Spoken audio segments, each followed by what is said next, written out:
La clé pour rajeunir et pour perdre du poids.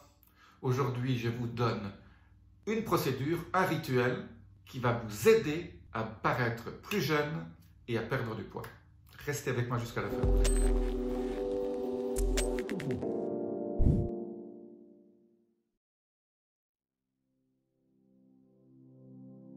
Je suis Jean-Marie Bouternin, expert en rajeunissement et longévité, et j'aide ma communauté à ajouter de la vie à leurs années et des années à leur vie. Et alors là, aujourd'hui, si vous suivez ce rituel, si vous suivez ces conseils, c'est absolument génial. Les études scientifiques ont montré ce qu'on appelle les hallmarks of aging, les gros marqueurs, les gros sujets sur lesquels on peut travailler au niveau de la vieillesse. Et un des sujets absolument indispensables, c'est le rythme circadien. C'est quoi le rythme circadien? Vous avez à l'intérieur de vous, on a ce qu'on appelle des horloges qui font en sorte que votre corps sait qu'on est le matin, qu'on est le soir, parce qu'à fonction de certaines heures de la journée, dans ce rythme biologique circadien, il va fabriquer un certain nombre d'hormones ou d'autres composés biochimiques pour que votre vie soit bien régulée. Alors une de ces hormones, c'est la mélatonine. La mélatonine, vous en avez déjà entendu parler, c'est une des hormones clés parce que c'est le plus puissant antioxydant que votre corps fabrique. C'est plus puissant que le glutathion, c'est plus puissant que le SOD, la superoxydismutase, c'est le plus puissant. Il n'y en a pas d'autre. Donc cette mélatonine, elle est fabriquée comment? C'est là où le rituel est important. Cette mélatonine est fabriquée en gros 12 heures après que les capteurs dans vos yeux voient le soleil du matin. Le soleil du matin a un spectre très particulier et votre œil est capable de voir la différence entre un soleil du matin, un soleil du soir ou un soleil de midi. Les longueurs d'onde que le soleil émet sont complètement différentes et donc pour augmenter votre production de mélatonine si importante parce qu'elle va déterminer votre sommeil, la mélatonine c'est l'hormone du sommeil, donc pour que votre horloge soit bien calée, on appelle ça le calage des horloges, et le calage de votre rythme circadien, c'est la chose la plus importante pour la longévité. Alors, c'est pour ça que le jet lag est si mauvais, c'est pour ça que les gens qui voyagent beaucoup et qui vont et viennent, ils ont tant de mal à ajuster leur rythme circadien parce qu'une fois que vous êtes décalé, il faut à peu près 1 heure par jour pour se remettre en calage. Et alors là, pendant cette adaptation au jet lag, il se passe un certain nombre de choses et de processus oxydatifs qui sont extrêmement maléfiques pour la santé. Donc, que faire pour se caler? Même pour ceux qui ont du jet lag, il faut se lever au moment où le soleil se lève et regarder un peu le soleil sans lunettes. Le soleil levant, quand il se lève, il est très rouge, il fait pas mal aux yeux. Donc, quand le soleil se lève au-dessus de la mer, au-dessus d'une montagne, il ne faut pas qu'il soit déjà trop brillant, sinon vous allez brûler. Mais si vous êtes à un endroit où vous voyez le soleil se lever à l'horizon, restez 3, 4, 5 minutes, 10 minutes.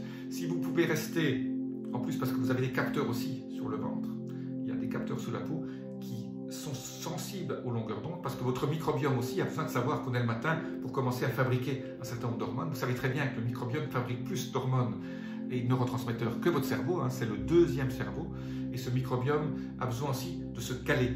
Et en fait, tous les organes de votre corps ont des horloges et c'est en fait l'horloge, la maître horloge du matin, c'est la lumière du soleil, c'est ces longueurs d'onde un peu rouge foncé que le soleil émet quand il se lève, que votre corps s'est habitué. On vient toujours de l'évolution des chasseurs-cueilleurs et quand on se levait le matin, il fallait que le corps s'habitue à être en pleine forme pendant 12 heures et pouvoir aller chasser et se nourrir et survivre. Eh bien, regardez le matin et faites une petite méditation. Vous n'êtes pas obligé de regarder tout le temps. Vous pouvez aussi fermer les yeux, les rouvrir. Mais l'important, c'est que l'endroit ici, au niveau de votre estomac, reçoive aussi ces fameuses longueurs d'onde qui sont si importantes. Alors, je sais que ce n'est pas toujours facile, on a toujours des vies quand on habite la ville. Alors, il existe aussi maintenant des appareils qui reproduisent ces longueurs d'onde un peu moins bien que se lever le matin et voir le soleil se lever. C'est aussi, les Américains appellent ça sun gazing, regarder le soleil avec un peu défocusé, sans regarder vraiment, on se laisse un peu ouvrir les pupilles pour emmagasiner ces longueurs d'onde qui sont si bénéfiques, qui vont aller dans votre cerveau et qui démarrent une horloge qui fait que 12 heures après, pop, vous allez commencer à produire la mélatonine. Et ça, c'est absolument indispensable. Alors, j'ai fait une vidéo sur le NAD+, je vous met un lien là au-dessus. Une des façons aussi d'augmenter le NAD+, et surtout le recyclage du NAD+, et d'éviter de vieillir, c'est la mélatonine. La mélatonine a une influence sur le métabolisme du NAD+. Le rythme circadien est lié à la mélatonine. La mélatonine est liée au fait qu'on regarde le matin le soleil. C'est la chose la plus importante. Il y en a d'autres, hein, mais on peut faire du sport, il y a beaucoup d'éléments qui interviennent sur la production de mélatonine, mais ça, c'est la plus facile, la moins chère, et qui rapporte le plus.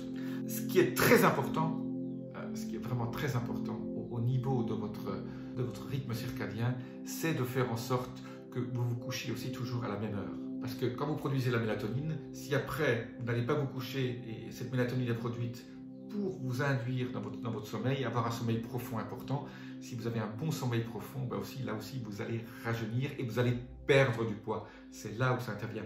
On perd du poids pendant le sommeil, pas juste de l'eau, hein, on perd 1 ml d'eau toutes les nuits, mais vous allez aussi avoir un métabolisme qui va être plus en phase calé pour perdre du poids. Sinon, vous allez gagner du poids. Alors, une des manières aussi pour vous aider à des nutriments qui est très très bon, c'est les œufs. Manger des œufs. Bon, si vous êtes en jeûne intermittent, comme je le conseille souvent, ne mangez pas ça le matin, sauf peut-être samedi ou dimanche. Hein. Je conseille toujours 5 jours de jeûne intermittent sur 7.